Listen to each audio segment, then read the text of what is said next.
warahmatullahi wabarakatuh. Perkenalkan, kita di sini dari kelompok 2 akan membahas tentang definisi permintaan. Sebelum melanjutkan presentasi, izinkan kami untuk memperkenalkan diri. Pertama, saya Fikri Firdaus. Sebelah kanan saya ada Muhammad Argo Abidjal. Aku Harusa Fitri. Mulia. Oke, langsung saja kita ke materinya. Oke, materi pertama yaitu ada definisi permintaan.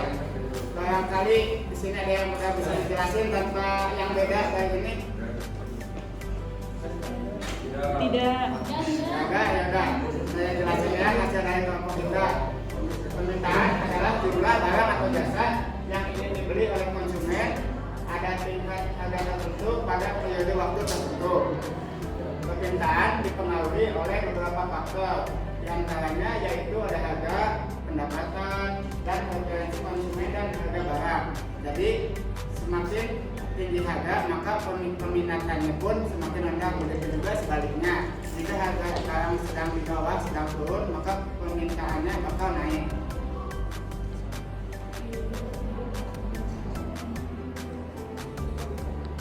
Dan selanjutnya ada materi kedua akan disampaikan oleh Agung. Faktor-faktor yang mempengaruhi permintaan yaitu ada 5. 1. Harga barang. Jika harga barang naik, maka permintaan akan turun, dan sebaliknya jika harga turun, maka permintaan akan naik. Yang kedua adalah harga barang substitusi. Barang substitusi adalah barang pengganti. Misalnya jika barang substitusi lebih murah dibanding dengan barang pokok, maka orang cenderung memilih barang substitusi untuk membeli. Yang ketiga adalah jumlah pendapatan. Jumlah pendapatan dapat mempengaruhi permintaan. Jika jumlah pendapatan orang meningkat, maka permintaan barang tersebut juga ikut meningkat. Yang keempat adalah selera konsumen. Jika semua orang menyukai suatu barang, maka barang tersebut akan meningkat. Yang terakhir adalah jumlah penduduk. Jumlah penduduk dapat mempengaruhi dari permintaan. Semakin banyak jumlah penduduk, maka permintaan suatu barang dan kebutuhan itu akan meningkat. Sekian dari saya. Oke, terima kasih Abu. Untuk materi selanjutnya, materi ketiga akan disampaikan oleh Amalia. Terima kasih Abu. Di sini saya akan menjelaskan hukum permintaan. Hukum permintaan menjelaskan tentang bagaimana ekonomi pasar mengalokasikan sumber daya dan menentukan harga barang dan jasa. Hukum permintaan adalah suatu peristiwa yang dimana lebih banyak orang ingin membeli sesuatu sementara ketersediaan terbatas. Maka harga barang tersebut akan ditambah. Dengan demikian, semakin tinggi harga suatu barang, maka semakin rendah jumlah barang yang akan dibeli oleh konsumen atau daya beli konsumen menjadi lebih rendah. Oke, terima kasih. Selanjutnya oleh Lisa. Tabel permintaan seperti contoh di atas, kurva permintaan seperti contoh di atas. Kembali lanjut saya. Tabel di atas ini memperlihatkan jika harga suatu barang sedang murah, maka permintaan pun meningkat. Begitu pula dengan harga ketika lebih mahal, permintaan pun akan menurun. Nah, kalau kurva juga sama. Kalau harganya sedang murah, permintaannya banyak. Kalau harganya lagi mahal, permintaannya turun.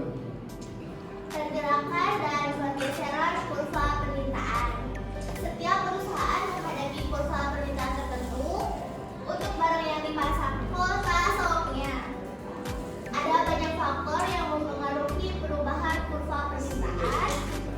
Bila mana terjadi perubahan dalam jumlah permintaan terhadap suatu komoditas tertentu karena adanya perubahan dalam harga, sementara faktor lain tetap konstan.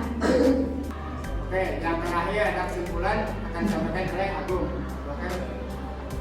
Untuk kesimpulan, permintaan dan penawaran yaitu berbanding terbalik.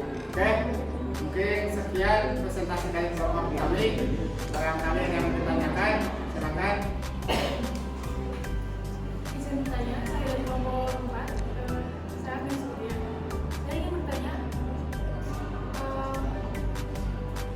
ketika membahas hukum permintaan, Anda menyebutkan bahwa konsumen akan membeli lebih sedikit ketika harga naik.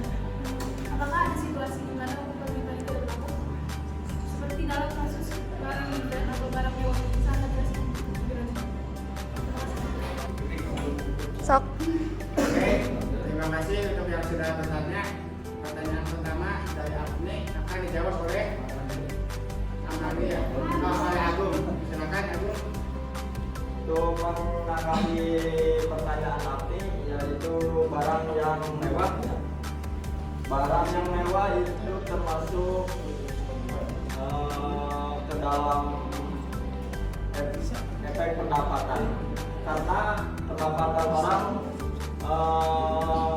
berbeda-beda ya. Cenderung orang memilih barang substitusi yang lebih murah, dikarenakan seperti itu. Terima kasih. Oke, cukup. Oke, presentasi dari kelompok kami. Kurang lebihnya mohon maaf. Wabillahi taufiq wal hidayah. Assalamualaikum. Waalaikumsalam.